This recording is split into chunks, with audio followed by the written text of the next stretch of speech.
Hi guys, तो ये है डे 3। सॉरी कल का आउटरो नहीं कर पाया रिकॉर्ड गाइस। बहुत ज़्यादा एग्जॉस्ट हो गए थे हम लोग, मतलब कि इतना ज़्यादा एग्जॉस्ट हो गए थे कि बस मन हो रहा था कि आप सो जाएं। तो ये है डे 3। आज हम जा रहे हैं मथुरा में, श्री मथुरा नगरी में जा रहे हैं। वहाँ पर जाकर हम कृष्ण जी की जन्मभूमि और गोवर्धन जी की परिक्रमा करेंगे। तो चलिए इस सफ़र को शुरू करते हैं, डे 3 का सफ़र। मथुरा का एक प्राचीन इतिहास है और यह है यदुवंश में प्रकटे भगवान श्री कृष्ण जी की जन्मभूमि तथा उनकी मातृभूमि भी है। भारतीय पुरातत्व सर्वेक्षण द्वारा मथुरा संग्रहालय में लगी पट्टिका के अनुसार इस नगर का उल्लेख भारत के प्राचीनतम महाकाव्य रामायण में मिलता है। इस महाकाव्य में इक्ष्वाकु वंश के राजकुमार शत्रुघ्न ने लवणासुर नामक राक्षस का वध कर इस भूमि को अपने अधीन कर लिया। तत्पश्चात यह स्थान पहले घने जंगलों के कारण मधुवन कहलाया, फिर मधुपुर और अंत में मथुरा नाम से प्रसिद्ध हुआ। यह सप्तपुरी में से एक है। यह श्री कृष्ण जन्मभूमि के रूप में पूज्य है, जिसका मुख्य केंद्र श्री कृष्ण जन्मभूमि मंदिर है। कृष्ण एक ऐसा नाम जिसने रानी मीराबाई को परम भक्तिन बना दिया और सुदामा को पृथ्वी पर कुबेर के समान वैभवशाली कर दिया। भारतीय संस्कृति में कृष्ण जी प्रेम और भक्ति के पर्यायी माने जाते हैं। हिंदू परिवारों में वे बाल गोपाल, लड्डू गोपाल, ठाकुर जी, शालिग्राम जी तथा श्री राधा जी के साथ युगल जोड़ी के रूप में पूजे जाते हैं। भगवान श्री कृष्ण जी के जीवन के सभी चरणों में उनका जन्म और बाल्यकाल सर्वाधिक मनोहारी एवं प्रिय माना जाता है। उनके अवतरण की स्मृति में जन्माष्टमी उत्सव मनाया जाता है, जो भगवान विष्णु के कंस की कारागार में माता देवकी के गर्भ से अवतरित होने तथा फिर गोकुल में माता यशोदा के घर पहुंचने की पावन यात्रा की याद दिलाता है। भगवान श्री कृष्ण का प्राकट्य। श्री सुखदेव जी कहते हैं, परीक्षित, अब समस्त शुभ गुणों से युक्त बहुत सुहावना समय आया। रोहिणी नक्षत्र था। आकाश के सभी नक्षत्र, ग्रह और तारे शांत सौम्य हो रहे थे। दिशाएं स्वच्छ प्रसन्न थीं। निर्मल आकाश में तारे जगमगा रहे थे। पृथ्वी के बड़े बड़े नगर, छोटे छोटे गांव, अहीरों की बस्तियां और हीरे आदि की खानें मंगलमय हो रही थी। नदियों का जल निर्मल हो गया था। रात्रि के समय में भी सरोवरों में कमल खिल रहे थे। वन में वृक्षों की पंक्तियां रंग बिरंगे पुष्पों के गुच्छे से लद गई थी। इस समय पे हम मथुरा की जन्मभूमि में खड़े हुए हैं और एक अलग ही अनुभव यहाँ पे रहा। शेयर किया जाएगा, वीडियो को देखते रहिए। पर हाँ, अंदर कैमरा ले जाना संभव नहीं था, तो हम कैमरा नहीं ले जा पाए, और आपको जितना हो सकेगा उतना दिखाएंगे। कहीं पक्षी चहक रहे थे तो कहीं बौरे गुनगुना रहे थे। उस समय परम पवित्र और शीतल मंद सुगंध वायु अपने स्पर्श से लोगों को सुख दान करती हुई बह रही थी। चारों ओर अंधकार का साम्राज्य था। इस समय सबके हृदय में विराजमान भगवान विष्णु देव रूपिणी देविकी के गर्भ से प्रकट हुए। जैसे पूर्व दिशा में 16 कलाओं से पूर्ण चंद्रमा का उदय हो गया हो। वासुदेव जी ने देखा, उनके सामने एक अद्भुत बालक है। उसके नेत्र कमल के समान कोमल और विशाल है। 4 सुंदर हाथों में शंख, गदा, चक्र और कमल लिए हुए हैं। वक्षस्थल पर श्रीवत्स का चिन्ह अत्यंत सुंदर स्वर्णमयी रखा है। गले में कौस्तुभ मणि झिलमिला रही है। वर्षाकालीन मेघ के समान परम सुंदर श्यामल शरीर पर मनोहर पीतांबर फहरा रहा है। बहुमूल्य वैदुर्य मणि के किरीट और कुंडल की कांति से सुंदर सुंदर घुंघराले बाल सूर्य की किरणों के समान चमक रहे हैं। कमर में चमचमाती करधनी की लड़ियां लटक रही हैं। बाहों में बाजूबंद और कलाइयों में कंकण शोभायमान हो रहे हैं। इन सब आभूषणों से सुशोभित बालक के अंग अंग से अनोखी छटा छिटक रही है। अपने पूर्व जन्मों की कथा सुनाकर और आशीर्वाद देकर श्री विष्णु एक नवजात शिशु के रूप में प्रकट हुए। अपने पुत्र को देखकर वसुदेव प्रेरित हुए कि वे उसे कंस की कारागार से बाहर ले जाएं। उसी समय योग माया ने भारी लोहे के द्वार खोल दिए, वसुदेव की बेड़ियां तोड़ दी और पहरेदारों को गहरी नींद में सुला दिया। इस प्रकार समस्त ब्रह्मांड के स्वामी को ठोकरी में उठाए हुए योग माया और आदि शेष की रक्षा में वासुदेव यमुना तट पर पहुंचे। कृष्ण के आगमन पर प्रसन्न होकर यमुनाजू उमंग से उफान पर आ गई। अपने प्रभु को देखकर यमुनाजू अत्यंत हर्षित हुई और वसुदेव को मार्ग दे दिया। इस प्रकार वे गोकुल पहुंचे, जहां सभी निवासी गहरी निद्रा में थे। वसुदेव ने श्री कृष्ण जी को सो रही मां यशोदा के पास सुला दिया और उनकी नवजात कन्या को लेकर पुनः कंस की कारागार लौट आए। कृष्ण पक्ष। कि घोर अंधकारमयी रात्रि में मथुरा, वृंदावन और तीनों लोकों का सौभाग्य उज्जवल हुआ। कंस के अंत का बीज बो दिया गया और पृथ्वी श्री हरि के चरण कमलों के स्पर्श से पावन हो गई। यह श्री कृष्ण जन्माष्टमी की कथा है। श्री कृष्ण लीला कलाकारों की प्रेरणा है और भक्तों के लिए मोक्ष का पथ है। यदि आप मथुरा नगरी में प्रमुख स्थलों के दर्शन करना चाहते हैं तो ये है प्रमुख क्षेत्रों की सूची। श्री कृष्ण जन्मभूमि मंदिर, द्वारिकाधीश मंदिर, विश्राम घाट, गीता मंदिर, मथुरा संग्रहालय, कंस किला। फिर हम गोवर्धन की यात्रा पर निकले। गोवर्धन में हमारा पहला पड़ाव था दान घाटी। वहां हमने देखा कि लोगों का एक समूह ढोलक और मंजीरा के साथ नृत्य कर रहा था। वे गा रहे थे, कूद रहे थे, नाच रहे थे और होली के रंगों में पूरी तरह लबालब थे। उन्हें इतना आनंदित देखकर और उनके साथ यह शुभ अवसर साझा करके मन आनंदित हो गया।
मंदिर परिसर में हमने दोनों ओर 2 शिवलिंग देखे जो पूरी तरह से रंगों से ढके हुए थे। उन्हें इस रूप में देखकर ऐसा प्रतीत हुआ कि वास्तविकता में तो शंकर जी ने ही विशेष होली खेली है।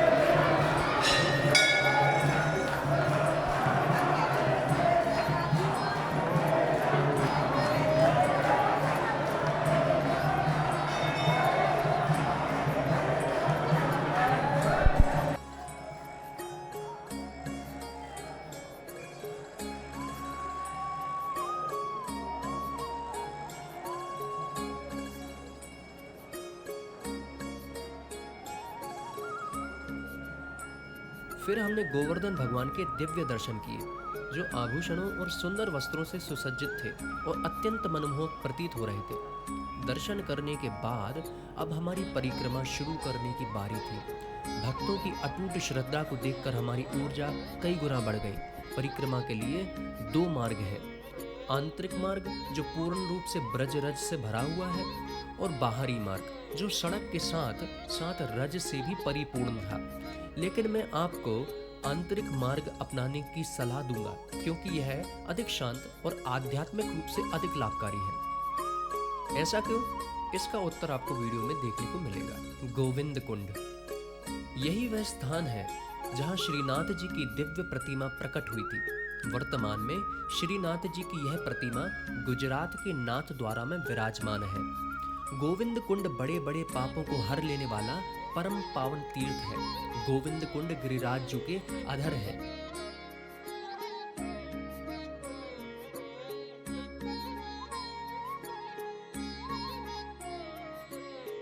फिर हमने श्री गोवर्धन महाराज के मुखारविंद के दर्शन किए। वहां पंडित जी ने हमें शास्त्रों में लिखित विधि के अनुसार परिक्रमा करने का उपदेश किया और हमको मुख्य स्थानों का परिचय दिया।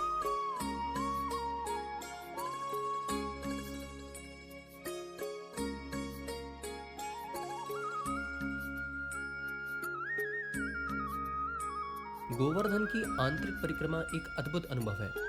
न केवल यह मार्ग ब्रज रथ से भरा हुआ है, बल्कि इसमें आप गोवर्धन महाराज के और भी अधिक निकट हो जाते हैं। पूरी परिक्रमा के दौरान आपको अपार शांति का अनुभव होगा। आपके भीतर सकारात्मकता का संचार होगा। नमस्कार, जय श्री सीताराम, राधे राधे। तो इस समय पर हम जो है गोवर्धन जी की परिक्रमा कर रहे हैं और गोवर्धन जी की हम अंदर से परिक्रमा कर रहे हैं, जहाँ से मतलब कि हम गोवर्धन को बिल्कुल समीप से देख सकते हैं। तो ये गोवर्धन की परिक्रमा हर व्यक्ति नहीं जानता कि एग्जिस्ट भी करती है। आप आएंगे तो देखिए आप।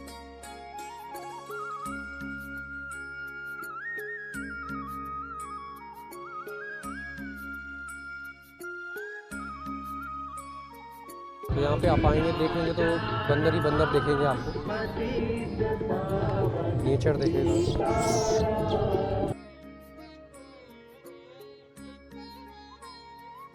आप स्वयं में श्री कृष्ण जी राधिका जी को महसूस करेंगे और श्री गोवर्धन महाराज की उपस्थिति एवं प्रेम का एहसास करेंगे।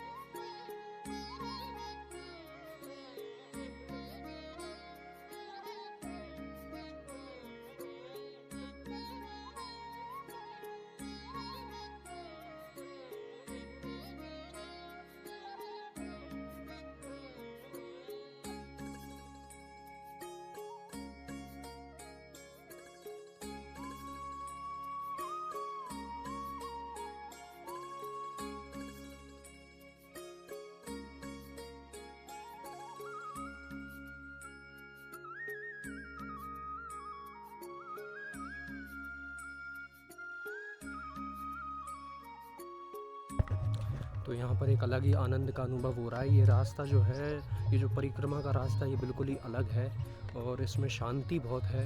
इसमें परिश्रम थोड़ा सा अधिक है, लेकिन उस परिश्रम अधिक से ये हो जाता है कि रास्ते की खूबसूरती, श्री गोवर्धन देव जी की खूबसूरती देखने का अनुभव मिलता है। पेड़ पौधे, वृक्ष, लता पता, फूल, पक्षी, बंदर इत्यादि सारे जीवों का दर्शन करने का सौभाग्य प्राप्त होता है। कहीं ना कहीं यही वो गोवर्धन है जिसकी परिक्रमा करना मुझे लगता है सबसे ज़्यादा सार्थक होगी।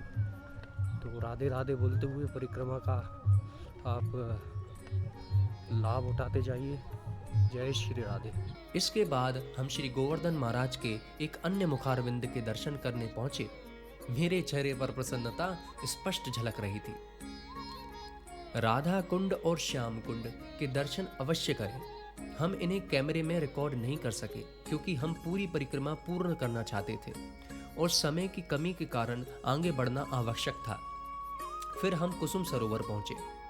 कुसुम सरोवर एक विशाल जलाशय है जो भगवान श्री कृष्ण के काल से संबंधित है। यह गोवर्धन और राधा कुंड के बीच स्थित है और मथुरा से 28 किलोमीटर की दूरी पर पड़ता है। यह पवित्र गोवर्धन परिक्रमा मार्ग के दाईं ओर राधा कुंड से लगभग 1.5 मील की दूरी पर स्थित है।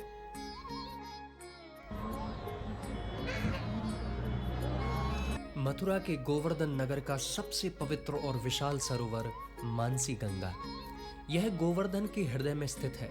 जो गोवर्धन स्थित मानसी गंगा में स्नान करता है वह न केवल पापों से मुक्त होता है बल्कि उसे प्रेम भक्ति की प्राप्ति होती है, ऐसा शास्त्रों में वर्णन है। मानसी गंगा जू श्री कृष्ण जू की शुद्ध और सर्वोच्च प्रेममयी भक्ति का परम स्वरूप है। मानसी में मान का अर्थ है मन। यह कहा जाता है कि मानसी गंगा को स्वयं भगवान श्री कृष्ण जू ने अपनी मानसिक शक्ति और ध्यान द्वारा गोवर्धन में प्रकट किया था। और मानसी गंगा के तुरंत बाद हमने अगले 500 मीटर तक चलते हुए अपनी परिक्रमा पूर्ण की। यह परिक्रमा अब तक के सभी अनुभवों से अलग थी और मैं इसे जीवन भर कभी नहीं भूलूंगा। इसी के साथ हमारी वृंदावन, बरसाना, मथुरा और गोवर्धन की यह श्रृंखला यहीं समाप्त होती है। हम और भी विस्तृत सीरीज लाएंगे भविष्य में। इस अद्भुत यात्रा का हिस्सा बनने के लिए धन्यवाद। चैनल को सब्सक्राइब करें, लाइक करें, कमेंट करें और बताएं कि नेक्स्ट आप कहां के दर्शन करना चाहते हैं। जय श्री सीताराम।